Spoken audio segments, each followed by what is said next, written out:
Talking to oneself is a habit everyone indulges in. We could no more stop talking to ourselves than we could stop eating and drinking. All that we can do is control the nature and the direction of our inner conversations. Most of us are totally unaware of the fact that our inner conversations are the causes of the circumstances of our life. We are told that as a man thinketh in his heart, so is he. But do we know that man's thinking follows the tracks laid down in his own inner conversations?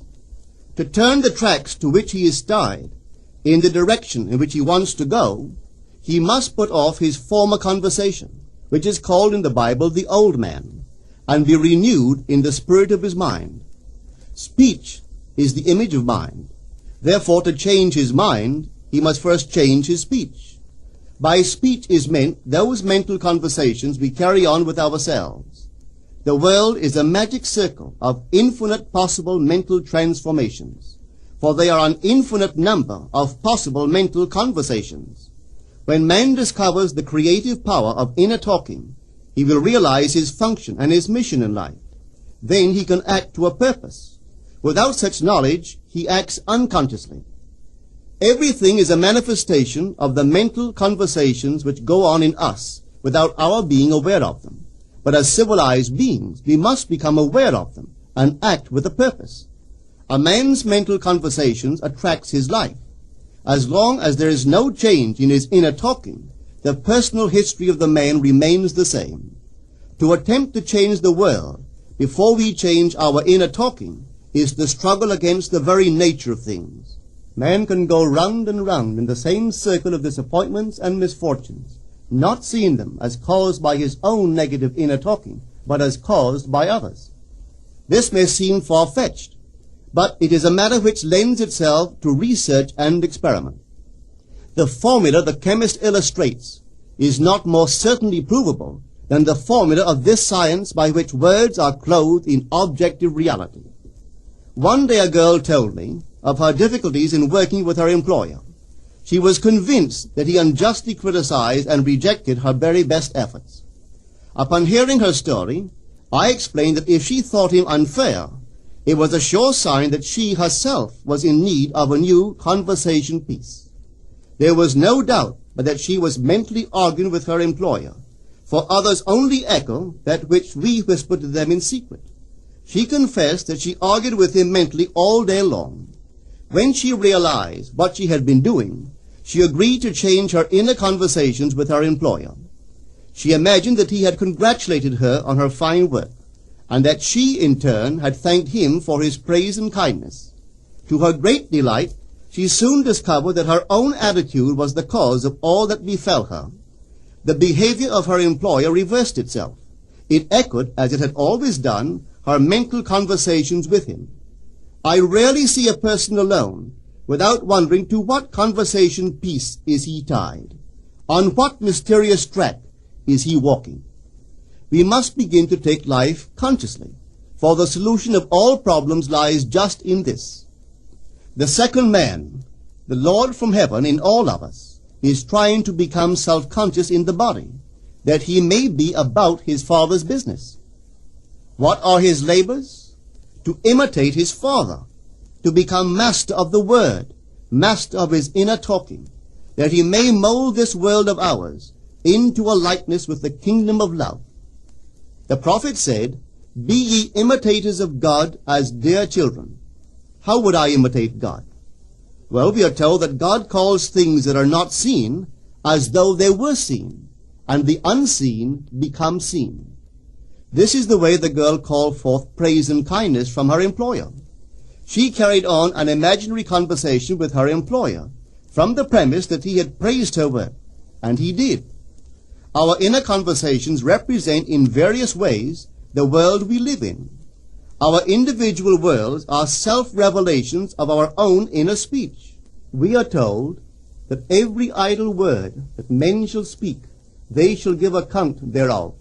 For by their words they shall be justified, and by their words they shall be condemned. We abandon ourselves to negative inner talking, yet expect to retain command of life. Our present mental conversations do not recede into the past as man believes, They advance into the future to confront us as wasted or invested words. My word, said the prophet, shall not return unto me void, but it shall accomplish that which I please, and it shall prosper in all the things whereto I sent it. How would I send my word to help a friend? I would imagine that I am hearing his voice, that he is physically present, that my hand is on him. I would then congratulate him on his good fortune, tell him that I have never seen him look better.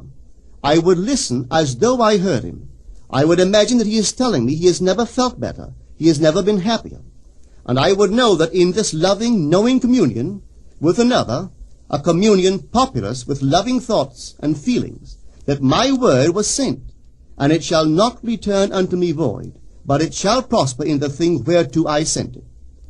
Now is the accepted time. Now is the day of salvation. It is only what is done now that counts, even though its effects may not be visible until tomorrow. We call not aloud, but by an inner effort of intense attention.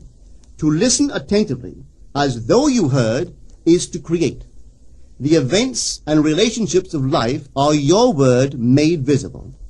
Most of us rob others of their willingness and their ability to be kind and generous by our fixed attitudes towards them. Our attitudes unfold within us in the form of mental conversations. Inner talking from premises of fulfilled desire is the way to consciously create circumstances. Our inner conversations are perpetually outpictured all round us in happenings. Therefore, what we desire to see and hear without, we must see and hear within, for the whole manifested world goes to show us what use we have made of the word. If you practice this art of controlled inner speaking, you too will know what a thrill it is to be able to say, and now I have told you before it come to pass, that when it is come to pass, ye might believe. You will be able to consciously use your imagination to transform and channel the immense creative energies of your inner speech from the mental, emotional level to the physical level. And I do not know what limits, if any, there are to such a process. What is your aim? Does your inner talking match it? It must, you know. If you would realize your aim, for as the prophet asked, can two walk together except they be agreed? And of course the answer is no, they cannot. The two who must agree are your inner conversation and the state desired. That is, what you desire to see and hear without, you must see and hear within. Every stage of man's progress is made by the conscious exercise of his imagination, matching his inner speech to his fulfilled desire. As we control our inner talking, matching it to our fulfilled desires, we can lay aside all other processes. Then we simply act by clear imagination and intention. We imagine the wish fulfilled and carry on mental conversations from that premise. The right inner speech is the speech that would be yours were you to realize your ideal. In other words, it is the speech of fulfilled desire. Now you will understand how wise the ancient was when he told us in the Hermetica, there are two gifts which God has bestowed upon man alone, and on no other mortal creature. These two are mind and speech, and the gift of mind and speech is equivalent to that of immortality. If a man uses these two gifts rightly, he will differ in nothing from the immortals.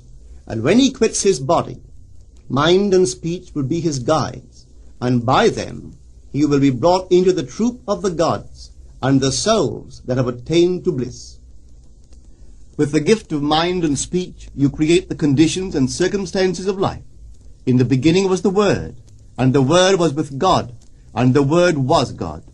The Word, said Hermes, is Son, and mind is Father of the Word. They are not separate one from the other, for life is the union of word and mind. You and your inner talking or word are one. If your mind is one with your inner conversation, then to be transformed in mind is to be transformed in conversation. It was a flash of the deepest insight that taught Paul to write, put off the former conversation, the old man, which is corrupt, and be renewed in the spirit of your mind. Put on the new man. Put on the new man and be renewed in the spirit of your mind, is to change your inner conversation, for speech and mind are one. A change of speech is a change of mind. The prophet Samuel said, "The Lord spake by me, and his word was in my tongue." If the Lord's word was in the prophet's tongue, then the Lord's mouth that uttered the word must be the prophet's mind. For inner conversations originate in the mind and produce little tiny speech movements in the tongue. The prophet is telling us that the mouth of God is the mind of man, that our inner conversations are the word of God, creating life about us as we create it within ourselves. In the Bible you are told that the word is very near to you, in your mouth and in your heart, that you may do it. See, I have set before you this day life and good, death and evil, blessings and cursings. Choose life. The conditions and circumstances of life are not created by some power external to yourself. They are the conditions which result from the exercise of your freedom of choice, your freedom to choose the ideas to which you will respond. Now is the accepted time. This is the day of salvation. Whatsoever things are of good report, think on these things. For your future will be formed by the word of God, which is your present inner talking. You create your future by your inner conversations. The worlds were framed by the word of God, that is, your inner talking. See yonder fields? The sesamum was sesamum, the corn was corn, the silence and the darkness knew. So is a man's fate born. For ends run true to origins. If you would reap success, you must plant success. The idea in your mind which starts the whole process going is the idea which you accept as true. This is a very important point to grasp, for truth depends upon the intensity of imagination, not upon facts. When the girl imagined that her employer was unfair, his behavior confirmed her imagination. When she changed her assumption of him, his behavior reflected the change, proving that an assumption, though false, if persisted in, will harden into fact. The mind always behaves according to the assumption with which it starts. Therefore, to experience success, we must assume that we are successful. We must live wholly on the level of the imagination itself, and it must be consciously and deliberately undertaken. It does not matter if, at the present moment, external facts deny the truth of your assumption. If you persist in your assumption, it will become a fact. Signs follow. They do not precede. To assume a new concept of yourself is to that extent to change your inner talking or word of God, and is therefore putting on the new man. Our inner talking, though unheard by others, is more productive of future conditions than all the audible promises and threats of men. Your ideal is waiting to be incarnated, but unless you yourself offer it human parentage, it is incapable of birth. You must define the person you wish to be, and then assume the feeling of your wish fulfilled, in faith that that assumption will find expression through you. The true test of religion is in its use, but men have made it a thing to defend. It is to you that the words are spoken. Blessed is she that believed, for there shall be an accomplishment of those things which are spoken unto her from the Lord. Test it, try it. Conceive yourself to be one that you want to be, and remain faithful to that conception. For life here is only a training ground for image making. Try it and see if life will not shape itself on the model of your imagination. Everything in the world bears witness of the use or misuse of man's inner talking. Negative inner talking, particularly evil and envious inner talking, are the breeding ground of the future battlefields and penitentiaries of the world. Through habit, man has developed a secret affection for these negative inner conversations. Through them he justifies failure, criticizes his neighbors, gloats over the distress of others, and in general pours out his venom on all. Such misuse of the word perpetuates the violence of the world. The transformation of self requires that we meditate on a given phrase, a phrase which implies that our ideal is realized, and inwardly affirm it over and over and over again until we are inwardly affected by its implication, until we are possessed by it. Hold fast to your noble inner convictions or conversations. Nothing can take them from you but yourself. Nothing can stop them from becoming objective facts. All things are generated out of your imagination by the Word of God, which is your own inner conversation. And every imagination reaps its own words, which it has inwardly spoken. The great secret of success is a controlled inner conversation from premises of fulfilled desire. The only price you pay for success is the giving up of your former conversation, which belongs to the old man, the unsuccessful man. The time is ripe for many of us to take conscious charge in creating heaven on earth. To consciously and voluntarily use our imagination to inwardly hear and say only that which is in harmony with our ideal is actively bringing heaven to earth. Every time we exercise our imagination lovingly on behalf of another, we are literally mediating God to that one. Always use your imagination masterfully, as a participant, not an onlooker. In using your imagination to transform energy from the mental, emotional level to the physical level, extend your senses. Look and imagine that you are seeing what you want to see, that you are hearing what you want to hear, and touching what you want to touch. Become intensely aware of doing so. Give your imaginary state all the tones and feeling of reality.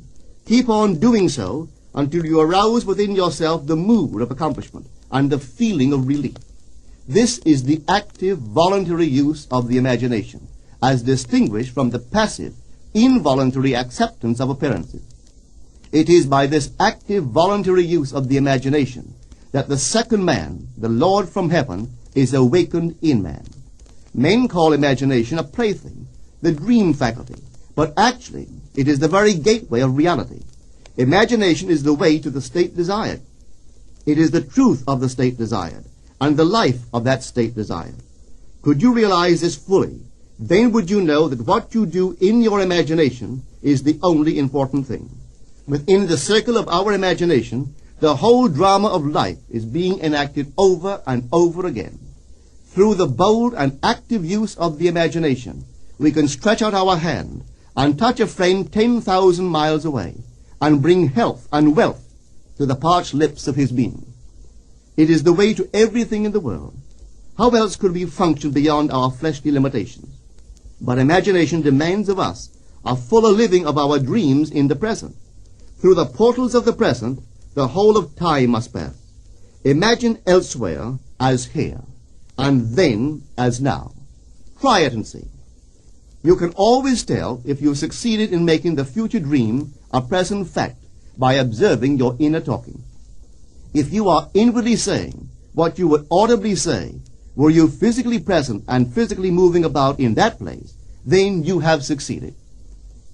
And you could prophesy from these inner conversations and from the moods which they awaken within you what your future will be.